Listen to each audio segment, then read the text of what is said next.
नमस्कार, मैं हूं विजयश्री और स्वागत है आपका सियासत नगरी में।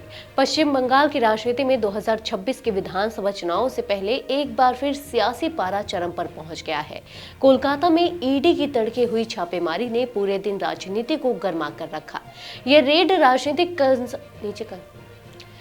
राजनीतिक कंसल्टेंसी फर्म आईपैक से जुड़े ठिकानों पर हुई, लेकिन असली चर्चा का विषय बन गई मुख्यमंत्री ममता बनर्जी के हाथ में दिखी एक हरे रंग की फाइल, जिसे लेकर सत्ता और सियासत आमने सामने आ गई। सुबह करीब 6 बजे, जब शहर अभी पूरी तरह जागा भी नहीं था, प्रवर्तन निदेशालय ने कोलकाता और आसपास के कई ठिकानों पर छापेमारी शुरू कर दी। जैसे जैसे दिन चढ़ा, सियासत का तापमान भी चढ़ता गया। ईडी की कार्रवाई मनी लॉन्ड्रिंग और कोयला तस्करी से जुड़े एक मामले में आईपैक के कार्यालय और उसके डायरेक्टर प्रतीक जैन के घर पर की गई। प्रतीक जैन टीएमसी के आईटी सेल के प्रमुख भी हैं, जिससे इस रेड को चुनावी राजनीति से जोड़कर देखा जाने लगा। करीब 11:30 बजे हालात तब और गर्म हो गए, जब मुख्यमंत्री ममता बनर्जी खुद प्रतीक जैन के घर पहुंच गई। बाहर निकलते समय उनके हाथ में एक हरे रंग की फाइल दिखाई दी, जिसने पूरे घटनाक्रम को और रहस्यमय बना दिया।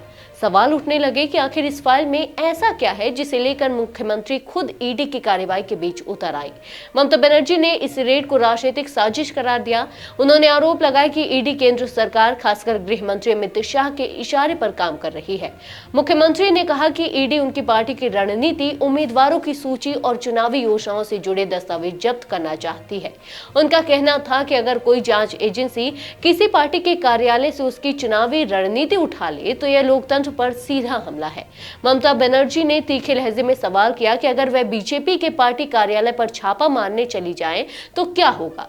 उन्होंने दावा किया कि उनकी पार्टी से जुड़े हार्ड डिस्क, फोन और अहम दस्तावेज उठाए जा रहे हैं, ताकि बंगाल चुनाव से पहले टीएमसी को कमजोर किया जा सके। साथ ही उन्होंने चुनाव आयोग पर भी परोक्ष रूप से सवाल उठाते हुए कहा कि मतदाता सूची के पुनरीक्षण के नाम पर लाखों लोगों के नाम हटाए जा रहे हैं।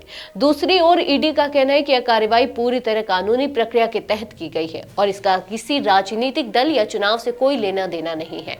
एजेंसी के मुताबिक जांच अवैध कोयला तस्करी और मनी लॉन्ड्रिंग से जुड़े मामलों तक सीमित है।